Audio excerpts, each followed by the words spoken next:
Ayun nga mga tropa, bali andito tayo ngayon sa daan na shortcut kung tawagin. Bali ito yung daan na to, ito yung nagdudugtong sa bayan ng Dipakulaw at saka bayan ng Baler. Yan, ngayon ang pupuntahan na naman natin yung mga ibang barangay sa bayan ng Dipakulaw. Yan nga pala yung yan yung papunta ng Baler Aurora. Tapos dito naman sa bandang kanan, ito naman yung papuntang Dipakulaw. Pero may dugtungan din dito sa bayan ng Maria Aurora. Ayan. Yung banda doon sa bayan ng Maria Aurora. Tapos yung banda naman dito sa kanan, ito ang bayan ng Dipakulaw. Kaya dito tayo dadaan. Ayan. Babaybayin natin yan para mapuntahan na natin yung ibang barangay sa bayan ng Dipakulaw. Ang bayan ng Dipakulaw ay binubuo ng mga barangay: Laboy, Tipid, Bukdul, Dipit, South Poblacion, North Poblacion, Buena Vista, Sapang Kawayan, Sanay, Timabuno, Toytoyan, Buangi, Lobot, Mijares, Yamanen, Bupa, Pitale, Dibutunan, Jarabasin, Borlongan, Dinadyawan. Yan ang barangay ng bayan ng Dipakulaw.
Yan nga pala mga katropa, yung bandang kaliwa, yan yung papunta ng Maria Aurora. At ito naman sa banda sa kanan, ito yung papunta ng Dipakulaw. Ngayon, dito tayo pupunta sa bandang kanan. Yan, diretso na tayo sa unang barangay natin pupuntahan, ang barangay ng Bukdul.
Ito na nga pala mga tropa yung simula ng barangay ng bayan ng Bukdul.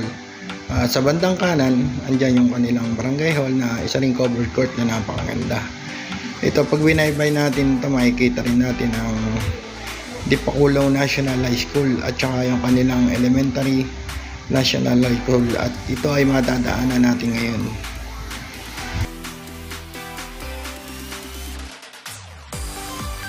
Ito na nga pala mga tropa yung sinasabi ko. Ito yung kanilang elementary school dyan sa barangay Mukdol, Dipakulaw, Aurora. Tapos sa banda roon ay sinasabi ko kanina, makikita na natin ang Dipakulaw National High School. Andyan naman yun sa bandang kaliwa along the highway ng barangay Mukdol. Ayan o, mga katropa, yan ang Dipakulaw National High School. Ayan, dire-diretso na yan.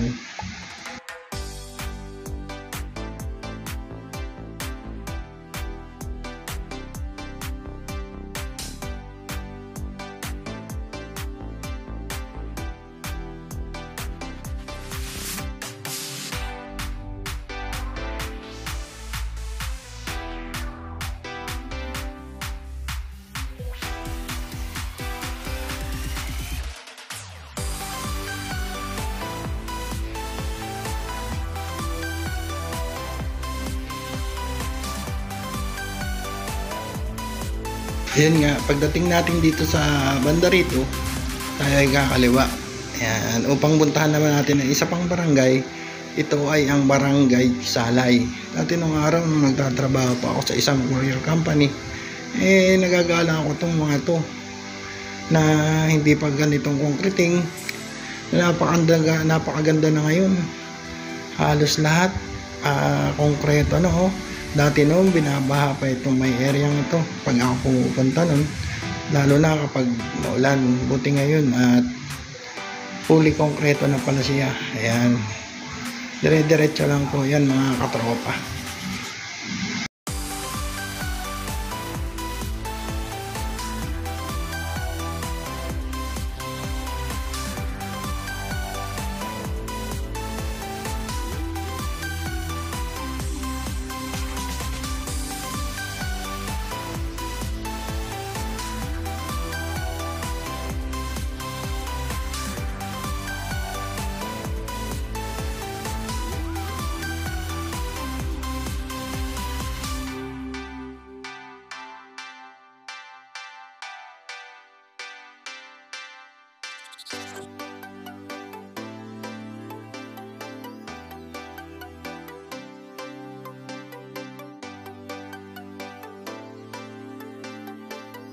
Ay ngayon nga, pupunta na tayo sa barangay Salay.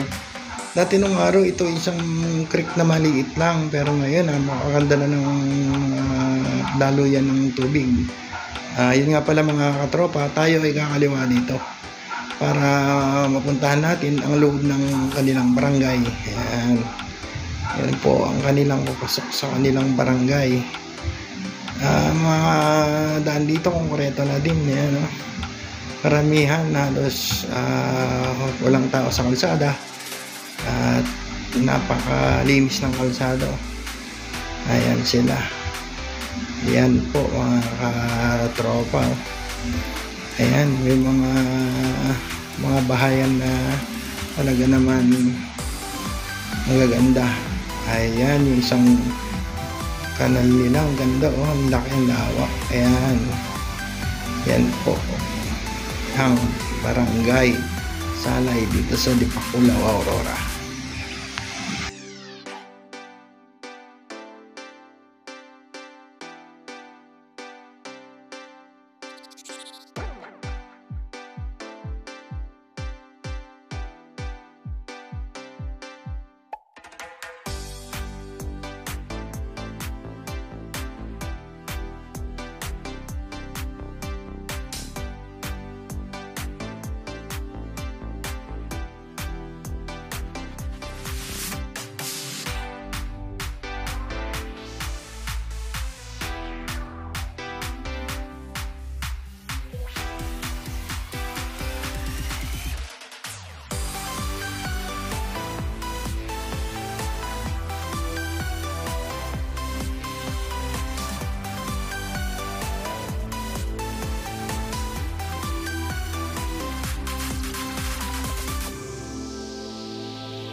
Ayan na po yung mga katropa, yung kanilang barangay hall at ang kanilang napakalawak na covered court. Ayan po, oh, ang ganda. Ayan.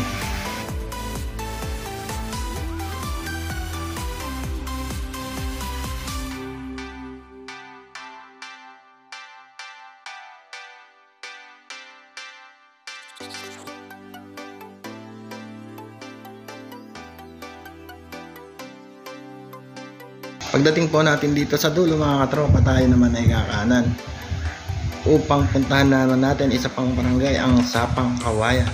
Ayan, tara, baybayin na natin tong kalsadang to mga katropa. Yun, ayan o.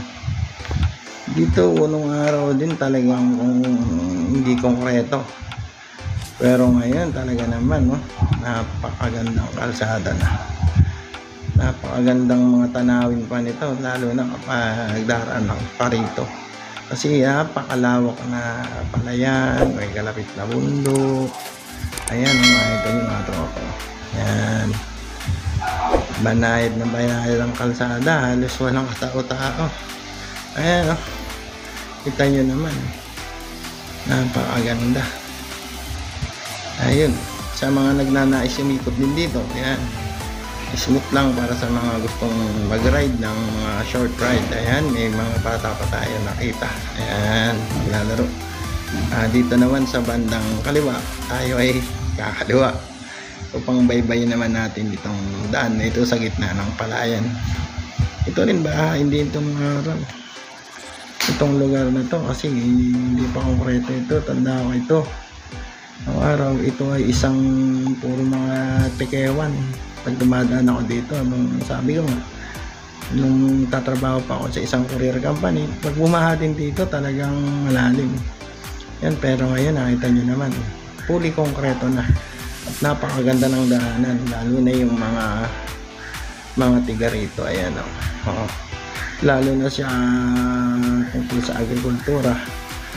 Ayan siya, nakakapasok ng mga truck, maiilabas na yung produkto ng maayos, yung mga palay dito sa lugar nila. Ayan, oh, kasi dire-diretso ng kalsada at konkreto pa. Ayan.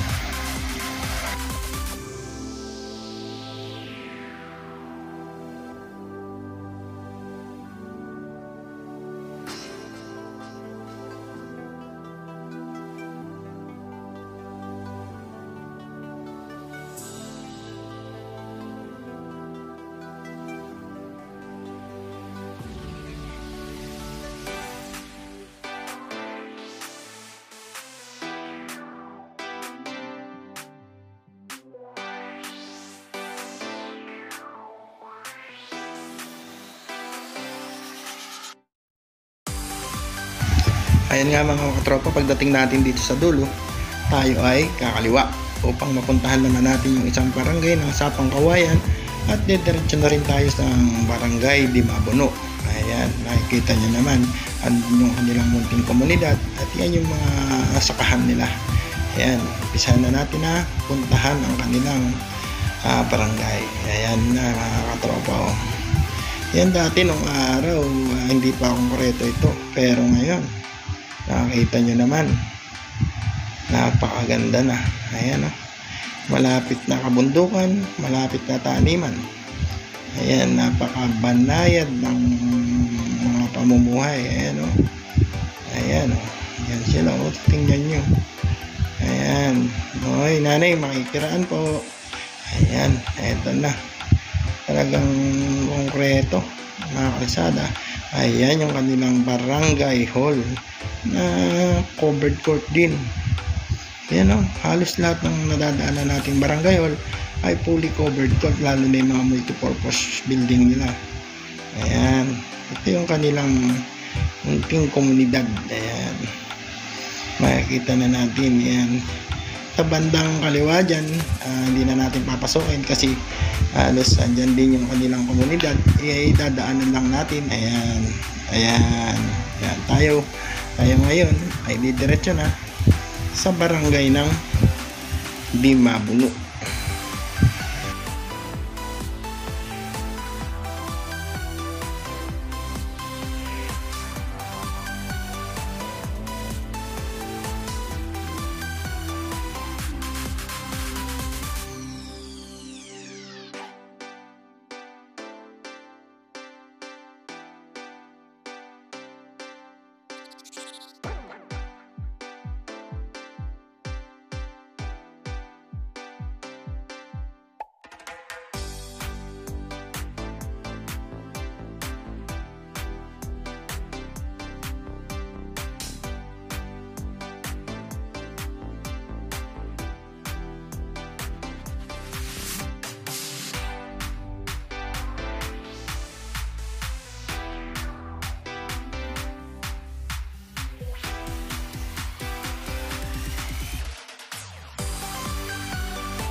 Ayun nga mga tropa, bali papasok na tayo ngayon sa barangay ng Dimabno. Ayan.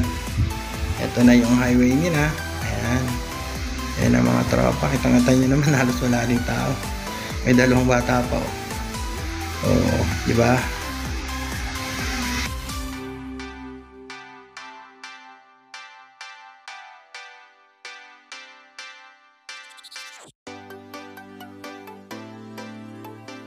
Ayan nga pala mga tropa, yung kanilang napakasimpleng barangay hall. Nakita nyo naman. Ayan, yung I love Dimabno. Uy, may aso pa. May aso pa tayo nakita. Ayan.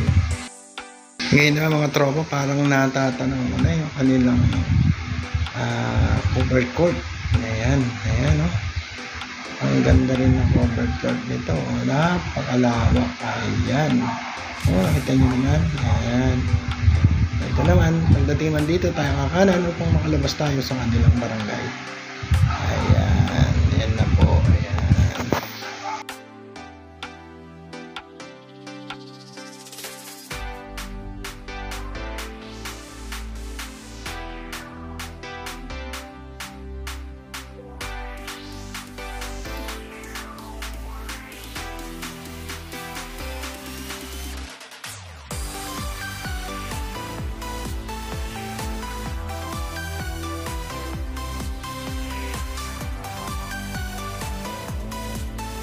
Pagdating natin dito sa dulo mga tropa, tayo naman ay kakaliwa. Ayan, may aso pa.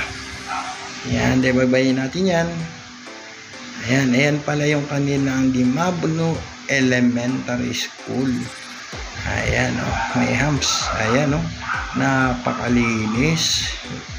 Ayan, para makalabas na tayo. Ayan. Yun nga pala tropa, maraming salamat nga pala sa inyong panunod at tantabayayan nyo yung part 2 ng paglibot natin sa bayan ng Dipakulaw.